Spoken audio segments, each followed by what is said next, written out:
में बड़े सम्मान और बड़ी ही श्रद्धा से जो उनको सम्मान मिला हुआ है साध्वी ममता नंदगिरी जी। यहाँ पर आपका ये एंट्री क्या था?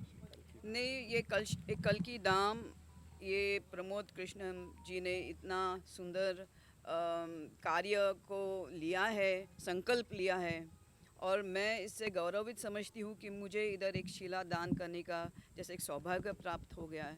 शायद कुछ मेरे पूर्व जन्म के कुछ अच्छे कर्म होंगे कि मुझे ये अवसर इस जन्म में प्राप्त हुआ है। और आपको मालूम है कि मैं स्वयं ऋषि जमदग्नि गोत्र से हूँ। इसी गोत्र में रेणुका और ऋषि जमदग्नि के पुत्र हो गए परशुराम। तो मेरे गोत्र में ही परशुराम का अवतार हुआ है। और परशुराम के जो गुरु हैं अपने सॉरी नहीं अपने मैं इनका क्या नाम बोल रही थी अपना जी आगे कंटिन्यू। हाँ नहीं, उनके जो गुरु है परशुराम है वो हाँ वो भी परशुराम कल्कि के ही गुरु हैं। और मैंने अपने समाधि में जब मैं समाधि के ध्यान में थी मैंने कल्कि अवतार को देख लिया है। मैंने उनको काफ़ी साल से वो सह्याद्री पर्वत पे अपनी तपस्या कर रहे हैं काफ़ी साल से। और यही परशुराम उनके गुरु हैं। उनको सब प्रकार के अस्त्र शस्त्र सब इस ये कलयुग में जितनी लगने वाली विद्याएं सब उनको दे रहे हैं, उनको प्रशासित कर रहे हैं। अच्छा, और मैंने उनको आध्यात्मिक के मायने ने आम आदमी तक यही मैसेज मैं कहना चाहूँगी कि आप जल्दी से जल्दी, अभी ये क्या है, ये धर्म के वजह से ये कलयुग टिका है।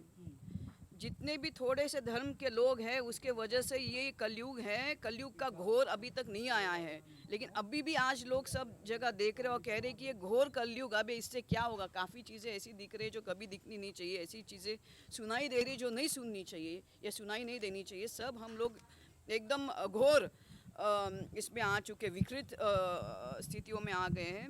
तो लेकिन इससे भी घोर आने वाला है।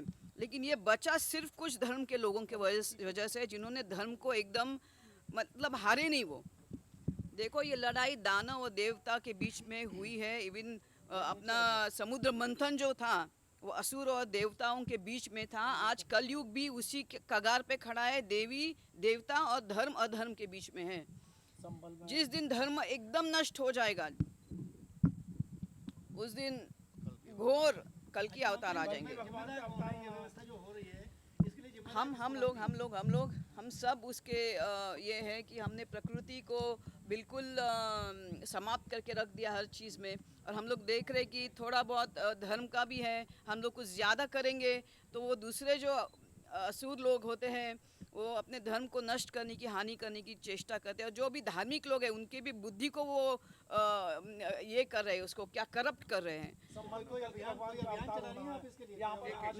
संकल्प लिया है, यहाँ पर मंदिर में मौजूद है आप, यहाँ पर मंदिर मस्जिद हरी मंदिर पे बात भी है, क्या कहें जी? कल की धाम के यहाँ पे इतना सारा कुछ, गौशाला बनने वाली है, काफ़ी चीज़ें धार्मिक होने वाले यहाँ यहाँ विद्यापीठम होने वाला है, गौशाला होने वाली है। स्वयं नरेंद्र मोदी जी यहाँ पे आके उन्होंने अपनी शिलान्यास किया है। तो और अयोध्या के बाद पहली बार प्रधानमंत्री ने दूसरा शिलान्यास किया। तो ये बहुत बड़ी चीज़ होगी, ये बहुत बड़ी गौरवित है धर्म के लिए अपने। और क्या चाहिए?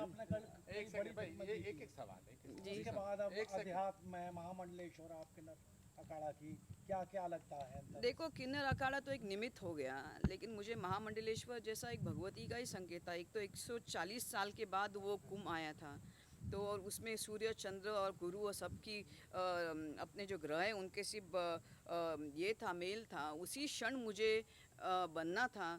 तो शायद वो भगवती की इच्छा होगी मेरी बुद्धि में उसने काम किया। जैसे बोलते या देवी सर्वभूतेषु बुद्धि रूपेण संस्थिता नमस्तस्यै नमस्ते, या देवी सर्वभूतेषु स्मृति रूपेण संस्थिता। तो बुद्धि स्मृति वाणी की अधिष्ठात्री आदिशक्ति पराशक्ति सर्वभूतेषु स्मृति रूपेण संस्थिता। तो बुद्धि स्मृति वाणी की अधिष्ठात्री आदिशक्ति पराशक्ति ईशानाय विद्महे आद्य शक्ति सदाशिवाय धीमहि तन्नो सज्जो वाम देवताय रुद्राय प्रचोदयात्। अच्छा, भविष्य की क्या योजना है अब आगे?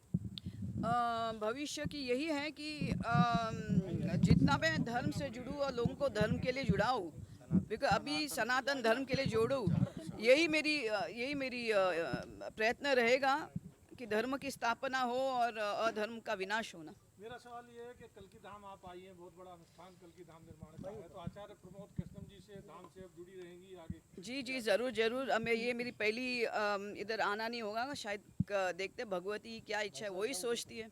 ऑल टुगेदर संभल जो है अब संवर रहा है, संभल जिस राह पर चला है एक उदाहरण के तौर पर पेश हो रहा है पूरे देश में। जी जी जी। कि और भी अभी कदम बाकी है, जो जहाँ जहाँ पर मूर्तियाँ दबाई गई हैं वो अब निकल कर सामने आ रही हैं, जहाँ जहाँ वो अवशेष दबाए गए हैं वो अब सामने आ रहा है। ये क्या संदेश दे रहा है, क्योंकि आप बॉलीवुड से रुक करके यहाँ पे आई हैं? देखिए क्या था, अपने इतने सारे मुगल राज रहा है, कितने सालों का रहा है, कितने तो नेचुरली जब मुगल आएंगे तो वो अपना धर्म का स्थापित करेंगे। उसमें उन्होंने क्या किया, जितनी भी मूर्ति भी उनके धर्म में लिखा है कि मूर्ति पूजा ये है, निषिद्ध है, तो नेचुरली वो अपना धर्म को आगे रखेंगे। मैं तो सिर्फ बोलूँगी कि धर्म जैसे हिंदू मुसलमान और सब धर्म एक ही जगह प्रार्थना जाती है ऊपर।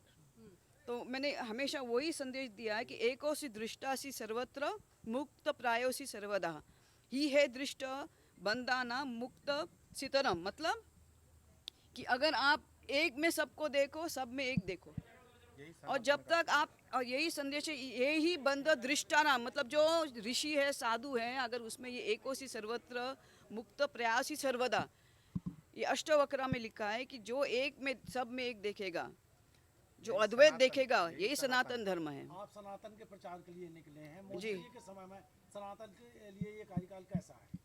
स्वर्णकाल। मोदी जी पे तो साक्षात महाकाल की कृपा है, तो जब तक महाकाल की कृपा रहेंगे और उनकी भक्ति महाकाल के लिए रहेगी, महाकाल टिका के रखेंगे। बोलो श्री कल की